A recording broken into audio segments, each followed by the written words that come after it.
வணக்கம். மாலை முரசு செய்திகளை விரிவாக பார்ப்பதற்கு முன் முதலில் தற்போதைய நேரத்திற்கான தலைப்புச் செய்திகளை பார்க்கலாம்.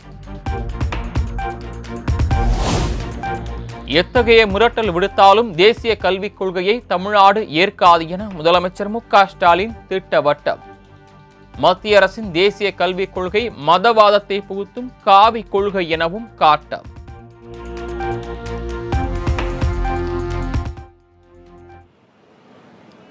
அது இந்தியாவை வளர்க்க உருவாக்கப்பட்ட கல்விக் கொள்கை அல்ல,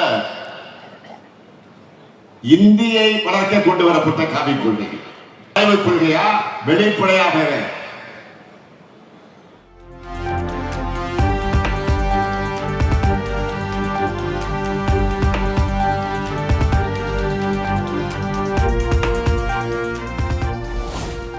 உயிரே போனாலும் பாஜகவின் பாசிச நடவடிக்கைக்கு அடிபணிய மாட்டோம் என முதலமைச்சர் உறுதி.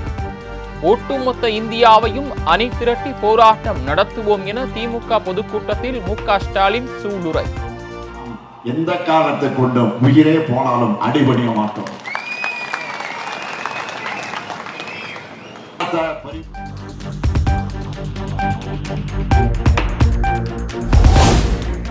மாநில உரிமைகளை எப்படியெல்லாம் சிதைக்கலாம், நசுக்கலாம் என்ற சர்வாதிகார போக்குடன் நடந்து கொள்கிறது மத்திய அரசு.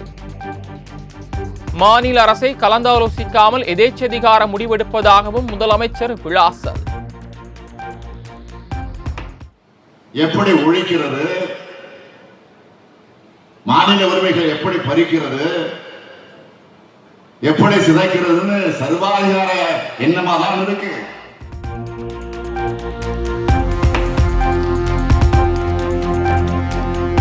அநாகரிகத்தின் அடையாளமான பாஜக ஜனநாயகம் நாகரிகம் பற்றியெல்லாம் எங்களுக்கு பாடம் எடுக்க வேண்டாம். இது நாகரிகம் என்பது குறித்து மத்திய அரசுக்கு நீண்ட நெடிய பட்டியலை கூறி முதலமைச்சர் மு.க.ஸ்டாலின் கேள்வி. அநாகரிகத்தின் அடையாளமே நீங்க தான். அநாகரிகத்தை அராஜகமாக பயன்படுத்துறது நீங்க தான். கூட ஒதுக்காம இருக்கிறதா நாகரிகம்.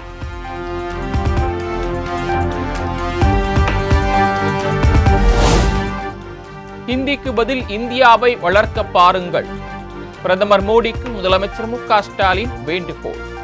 இந்தியா வளர்க்க பாருங்க. எத்தனை ஆயிரம் கோடி செலவழிச்சாலும் சமஸ்கிருதத்தை வளர்க்க முடியாது.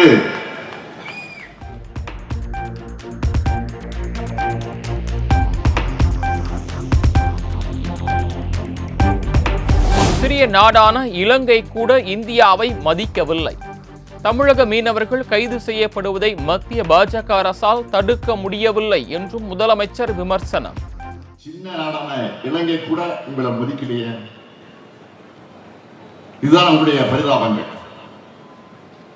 அதனால்தான் அதல பாதாளத்துக்கு இந்தியா இறங்கிக்கிட்டு இருக்கு.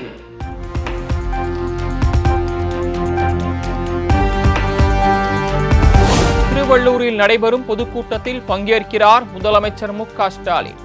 சாலையின் இருபுறமும் நின்று மக்கள் உற்சாக வரவேற்பு.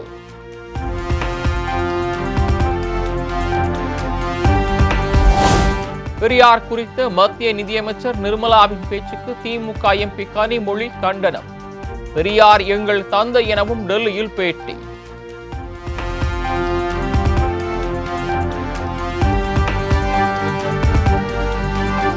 மத்திய அரசின் மீதான விமர்சனங்களை மறைப்பதற்கு கூட பெரியார் வலுவானவராக இன்றும் இருக்கிறார் என தவேக தலைவர் விஜய் பதிவு. பெரியார் தமிழை காட்டுமிராண்டி மொழி என கூறியதற்காக நிஜமாகவே நிதியமைச்சர் நிர்மலா சீதாராமன் வருத்தமா எனவும் கேள்வி.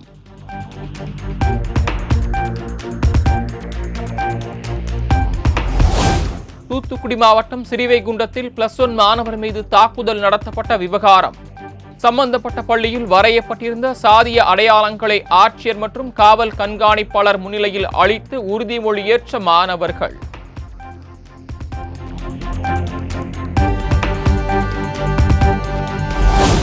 சிறுவர் சிறுமிகள் ஆபாசமாக இருப்பது போன்ற காட்சிகள் உள்ள பேட்கேர்ள் பட டீசரை நீக்க கோரிய வழக்கு.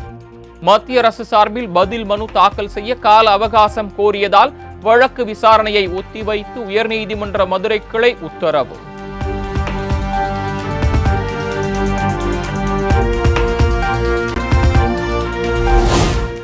சென்னை திருவான்மையூரில் பாஜக நிர்வாகியின் இல்ல திருமண விழாவில் அதிமுக பொதுச் செயலாளர் எடப்பாடி பழனிசாமியுடன் ராஜா சந்திப்பு. இபிஎஸ்ஐ வாசலுக்கே வந்து வரவேற்ற கரு நாகராஜன்.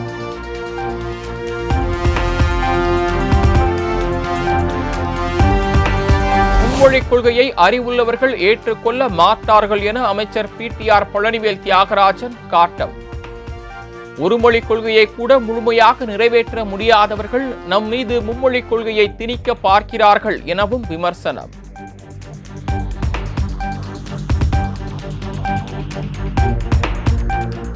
தமிழ்நாட்டில் 30 லட்சம் மாணவர்கள் 3 மொழியை படித்து வருகின்றனர். தரவுகளை அமைச்சர் அன்பில் மகேஷ் மாற்றி கூறுவதாக அண்ணாமலை குற்றச்சாட்டு. தமிழ்நாட்டில் இருக்கக்கூடிய மெட்ரிகுலேஷன் குழந்தைகள் மொத்தமா நீங்க மெட்ரிகுலேஷன் ஸ்கூல் எடுத்துக்கிட்டீங்கன்னா 4479 மெட்ரிகுலேஷன் ஸ்கூல் இருக்கு. மெட்ரிகுலேஷன் ஸ்கூல்ல 8ஆம் கிளாஸ் வரைக்கும் தமிழ் மொழி ஆப்ஷனலா இருக்கு, வேற மொழியும் படிக்கிறாங்க. அதுல கிட்டத்தட்ட 30 லட்சம் குழந்தைங்க மெட்ரிகுலேஷன் பள்ளியில படிக்கிறாங்க. அதனாலதான் ஒரு விவரமா ஹையர் செகண்டரின்னு மேல போறார், 11வது 12வது. நாங்கள் முதல்ல இருந்து 3 மொழி பேசக்கூடிய குழந்தைகள் 30 லட்சம் எப்படி சொல்றோம்னா, சரி பாதியாக சிபிஎஸ்இல சராசரியாக 16 லட்சம் பேர் படிக்கிறாங்க.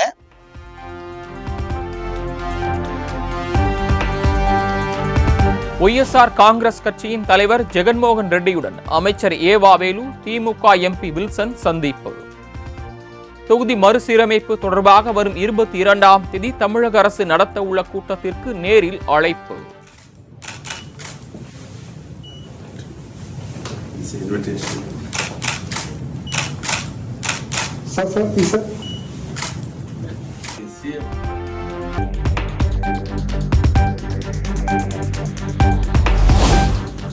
தெலுங்கு தேசம் கட்சியின் மாநில தலைவர் பல்லா சீனிவாசராவ் உடனும் திமுக பிரதிநிதிகள் சந்திப்பு.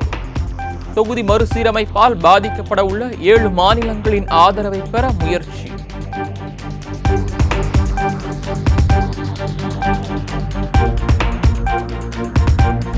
கர்நாடக மாநில முதலமைச்சர் சித்தராமையா துணை முதலமைச்சர் TK சிவக்குமாருடன் திமுக குழு சந்திப்பு. தொகுதி மறுசீரமைப்பு தொடர்பாக வரும் 22ஆம் தேதி தமிழக அரசு நடத்த உள்ள கூட்டத்திற்கு நேரில் அழைப்பு.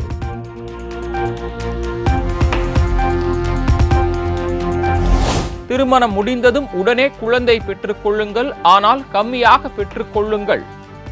தொகுதி மறுசீரமைப்பை மேற்கோள் காட்டி மணமக்களுக்கு துணை முதலமைச்சர் உதயநிதி ஸ்டாலின் கோரிக்கை. உடனே குழந்தை பெற்றுக்கோங்க, நிறைய பெற்றுக்காதீங்க. இப்போ அதுலேயும் ஒன்றிய அரசு பார்த்துட்டு இருக்கு. அதாவது ஒன்றிய அரசு குடும்ப கட்டுப்பாடை வலியுறுத்தி ஜனத்தொகை அதிகமாக இருக்கு, அதனால கட்டுப்படுத்தணும்னு சொல்லுது ஒன்றிய அரசு. அதை வெற்றிகரமாக செஞ்சு கொடுத்தது தமிழ்நாடு. அதற்காக இப்போ நம்ம தண்டிக்கப்படுறோம்.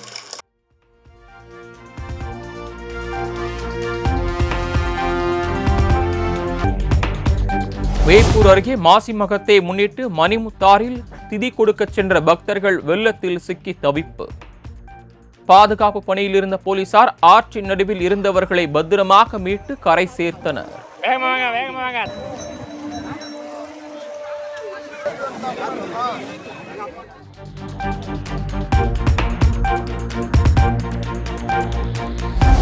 குடியாத்தம் காளியம்மன் கோயில் மற்றும் உத்தமபாளையம் ஞானாம்பிகை உடனுரை திருக்காளஹஸ்தீஸ்வரர் கோயிலில் நடைபெற்ற தேர் திருவிழா. ராசிபுரத்தில் நடந்த தேரோட்டத்தில் ஆயிரக்கணக்கான பக்தர்கள் தேரை வடம் பிடித்து இழுத்து சாமி தரிசனம்.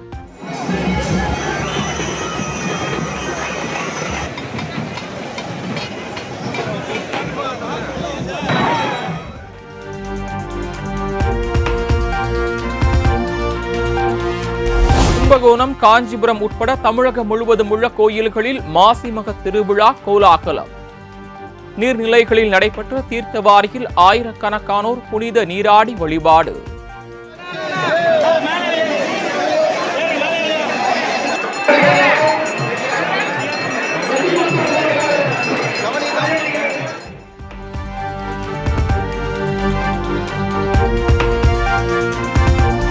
நடப்பாண்டுக்கான நிதிநிலை அறிக்கையை தாக்கல் செய்தார் புதுச்சேரி மாநில முதலமைச்சர் ரங்கசாமி. அனைத்து விவசாயிகளுக்கும் மழைக்கால நிவாரணமாக இந்த ஆண்டு முதல் ஆண்டுதோறும் 2000 ரூபாய் வழங்கப்படும் என அறிவிப்பு.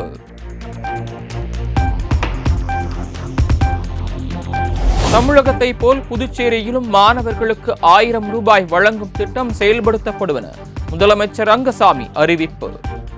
6 முதல் 12 வரை அரசு பள்ளியில் பயின்று இளநிலை கல்வி படிக்கும் மாணவர்களுக்கு 3 ஆண்டுகளுக்கு ஊக்கத்தொகை வழங்க முடிவு.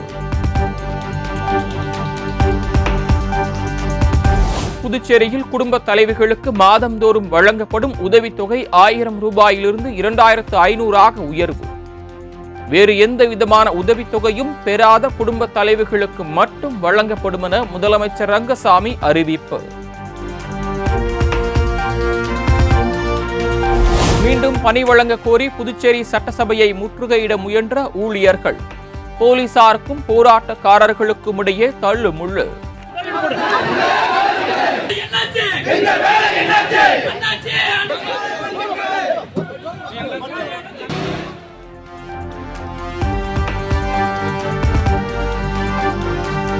தமிழக சிறப்பு பள்ளிகளில் ஆசிரியர்களை நியமனம் செய்ய வேண்டும் என்பன உள்ளிட்ட 5 அம்ச கோரிக்கைகள் வலியுறுத்தல்.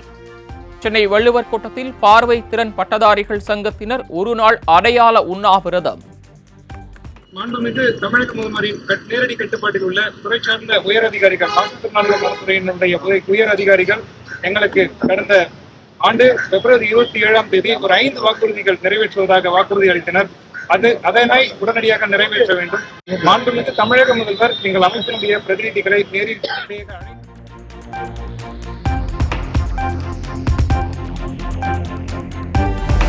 தமிழகம் முழுவதும் உள்ள அனைத்து ஊராட்சிகளிலும் மார்ச் 22இல் கிராம சபை கூட்டம் நடத்த தமிழ்நாடு அரசு உத்தரவு. உலக தண்ணீர் தினத்தன்று நடக்க உள்ள கூட்டத்தில் மழைநீரை சேகரித்தல், தண்ணீரை சிக்கனமாக பயன்படுத்துதல் தொடர்பாக விவாதிக்க அறிவுரை.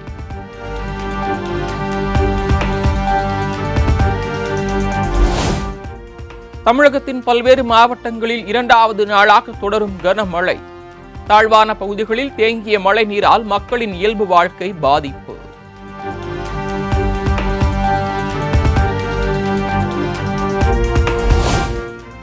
நீலகிரி, கோவை, ஈரோடு, திருப்பூர், தேனி, திண்டுக்கல் மாவட்டங்களில் இன்று கனமழைக்கு வாய்ப்பு.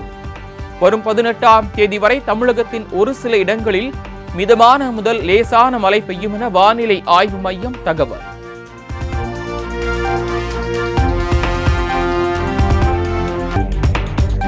ஆட்டோ மீட்டர் கட்டணத்தை உயர்த்த வலியுறுத்தல். தமிழக அரசை கண்டித்து சென்னையில் வரும் 19ஆம் தேதி வேலை நிறுத்தத்தில் ஈடுபட உள்ளதாக ஆட்டோ ஓட்டுநர் சங்கம் அறிவிப்பு.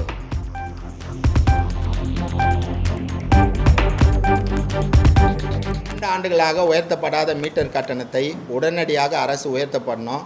உயர்நீதிமன்றம் 2022 சொன்ன பிறகும் இன்று வரை மீட்டர் கட்டணத்தை உயர்த்தாதது கண்டிக்கத்தக்கது. இது 5 லட்சம் குடும்பங்களுடைய வாழ்வாதார கோரிக்கை. அதுக்கு அடுத்தது அரசு செயலியை உருவாக்கணும். இந்த செயலி மூலிமா பன்னாட்டு நிறுவனங்கள் சுரண்டுது எங்களுடைய வருமானத்தை. அதை தடுக்கக்கூடிய வகையில் ஒரு நிலையான கட்டணமும் மக்களுக்கு குறைந்த கட்டணத்தில் ஆட்டோ கிடைப்பதற்கும், தொலைநோக்கு பார்வையில் தொழிலாளர்களுக்கு ஒரு நிரந்தர தீர்வு கிடைப்பதற்கும் ஆட்டோ செயலியை தொடங்கணும். 12 ஆண்டுகளாக உயர்த்தப்படாத மீட்டர் கட்டணத்தை உடனடியாக அரசு உயர்த்தப்படணும்.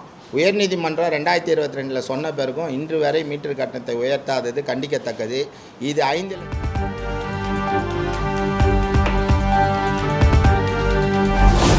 கோலாலம்பூரில் இருந்து விமானத்தில் கடத்தி வரப்பட்ட ஆசிய மரநாய், கிழக்கு சாம்பல் கிப்பன் குரங்கு உள்ளிட்ட விலங்குகள் பறிமுதல். உரிய ஆவணங்கள் இன்றி கடத்தி வரப்பட்ட விலங்குகளை மீண்டும் கோலாலம்பூருக்கே திருப்பி அனுப்பிய சென்னை விமான நிலைய அதிகாரிகள்.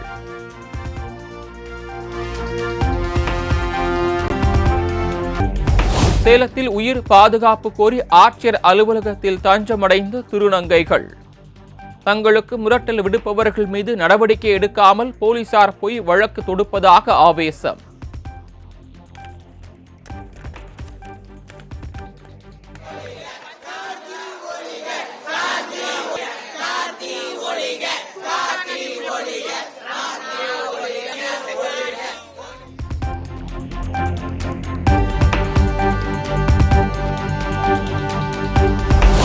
சுமார் 20,000 கோடி செலவில் வீடுகளில் ஸ்மார்ட் மீட்டர் பொருத்தும் திட்டம்.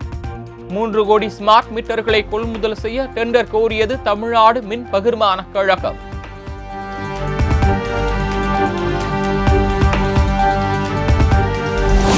திண்டுக்கல் மாவட்டம் வத்தலகுண்டில் இன்று திறக்கப்பட இருந்த சுங்கச்சாவடியை அடித்து நொறுக்கிய பொதுமக்கள். அனைத்து பொருட்களையும் அடித்து உடைத்தது குறித்து போலீசார் தீவிர விசாரணை.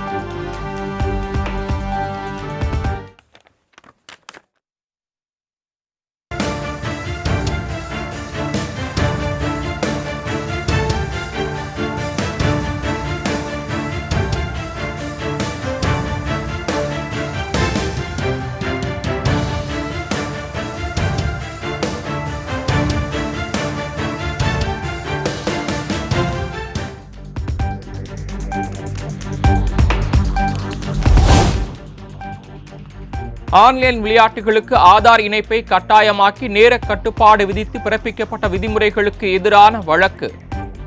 மத்திய மாநில அரசுகள் பதிலளிக்க மார்ச் 21ஆம் தேதி வரை அவகாசம் வழங்கி சென்னை உயர்நீதிமன்றம் உத்தரவு.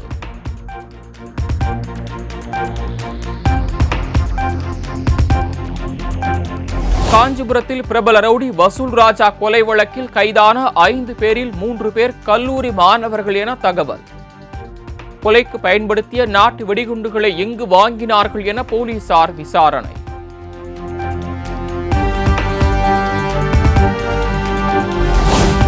தமிழகத்தில் ரயில்வே திட்டங்களுக்கு தேவையான நிலங்கள் விரைந்து கையகப்படுத்தப்பட்டு வருகிறது. நிலம் கையகப்படுத்தும் பணிகளில் சுணக்கம் நீடிப்பதாக நாளிதழ்களில் தகவல் வெளியான நிலையில் தமிழக அரசு விளக்கம்.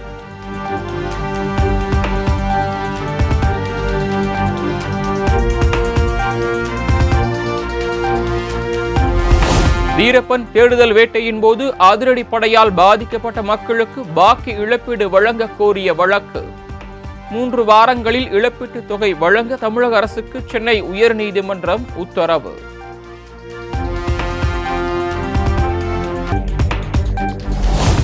திருவண்ணாமலை மாவட்டம் கலசப்பாக்கத்தில் 3 சென்ட் நிலத்திற்காக மண்ணெண்ணெயை ஊற்றி எரிக்கப்பட்ட மூதாட்டி. குற்றச்செயலில் ஈடுபட்டவர்களை கைது செய்ய வலியுறுத்தி ஆட்சியர் அலுவலகத்தில் மூதாட்டியின் குடும்பத்தினர் புகார் மனு.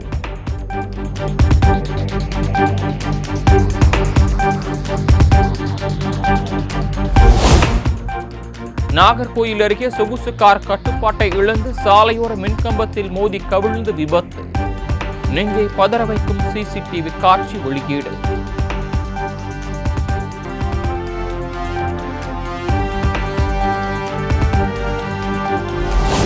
கன்னியாகுமரி மாவட்டம் அருமனை அருகே குடிபோதையில் யானையின் மேல் படுத்துறங்கிய பாகன். போக்குவரத்து பாதிப்பு ஏற்பட்டதால் யானையை பறிமுதல் செய்த வனத்துறை.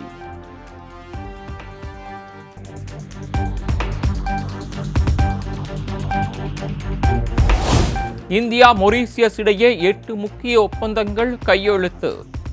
இரு நாட்டு பிரதமர்கள் முன்னிலையில் கையெழுத்தானது.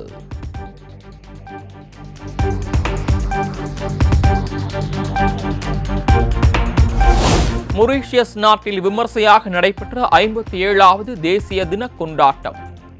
அந்நாட்டு பிரதமர் மற்றும் அதிபருடன் சிறப்பு விருந்தினராக பங்கேற்று வீரர்களின் அணிவகுப்பை கண்டு ரசித்தார் பிரதமர் மோடி.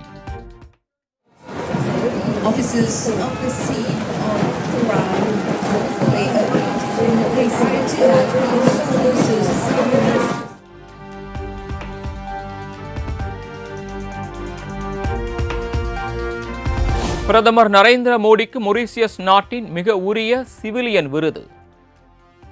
மொரீசியஸ் நாட்டின் தேசிய தின கொண்டாட்டத்தின் போது அதிபர் தரம்கூகுள் வழங்கி கௌரவித்தார்.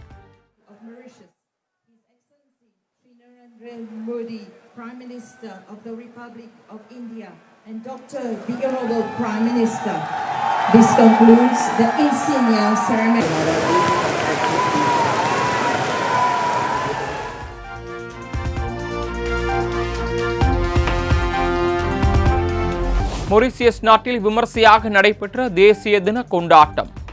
கொட்டும் மழையையும் பொருட்படுத்தாமல் அணிவகுப்பு மற்றும் கலை நிகழ்ச்சிகளில் பங்கேற்ற கலைஞர்கள்.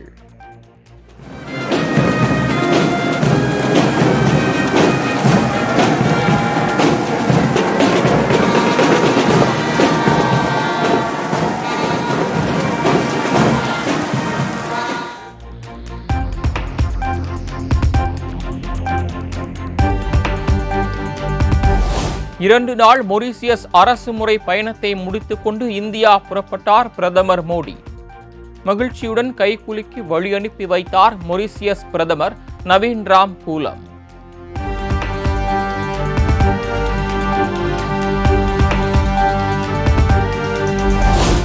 போர்ட் லூயிஸ் நகரில் முன்னாள் பிரதமர் அடல் பிகாரி வாஜ்பாயின் பெயரிலான சிவில் சர்வீஸ் மையம் திறப்பு.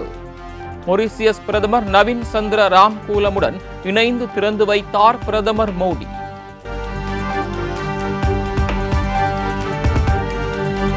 மத்திய நிதியமைச்சர் நிர்மலா சீதாராமனுடன் கேரள முதலமைச்சர் பினராயி விஜயன் மற்றும் ஆளுநர் ராஜேந்திர அர்லேகர் சந்திப்பு. மாநிலத்திற்கு நிதியை விடுவிக்குமாறு இருவரும் சேர்ந்து கோரிக்கை விடுத்ததாக தகவல்.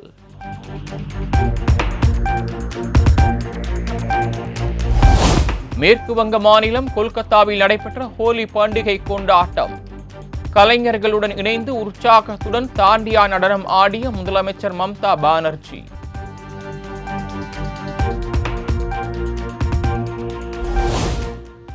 டெல்லியில் ஆளும் பாஜக அரசை கண்டித்து ஆம் ஆத்மி கட்சியினர் கையில் சிலிண்டர் பொம்மைகளுடன் ஆர்ப்பாட்டம். பெண்களுக்கு 2500 ரூபாய் நிதி மற்றும் எரிவாயு சிலிண்டர் இலவசம் போன்ற வாக்குறுதிகள் என்னவாயிற்று என முழக்கம்.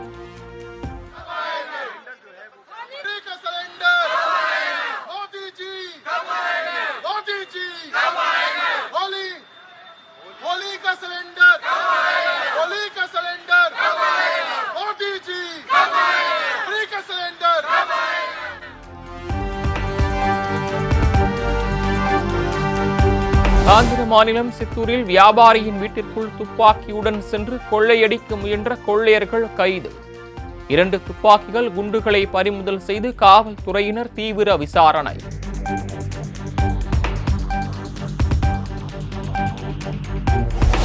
ராஜஸ்தான் மாநிலத்தில் 120 அடி ஆழம் கொண்ட கிணற்றில் தவறி விழுந்த பூனை மீட்பு. 5 நாட்களாக சிக்கி தவித்த பூனையை உயிரை பணயம் வைத்து காப்பாற்றிய இளைஞருக்கு குவிகிறது பாராட்டு. நடிகை சௌந்தர்யாவின் மரணம் விபத்தல்ல, கொலை. ஆந்திர நடிகர் மோகன் பாபுவுக்கு தொடர்புள்ளதாக பரபரப்பு தகவல்.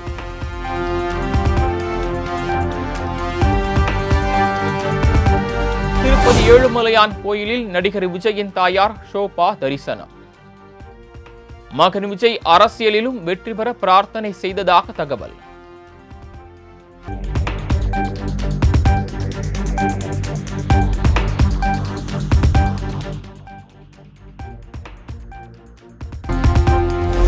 ஐசிசி வழங்கும் பிப்ரவரி மாதத்திற்கான பிளேயர் ஆஃப் த மந்த் விருது. சிறப்பாக செயல்பட்ட இந்தியாவின் அதிரடி ஆட்டக்காரர் சுப்மன் கில் தேர்வு.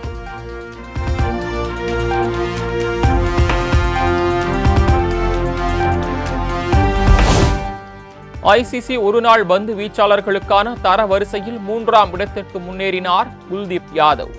10வது இடத்திற்கு இந்தியாவின் ரவீந்திர ஜடேஜா முன்னேற்றம்.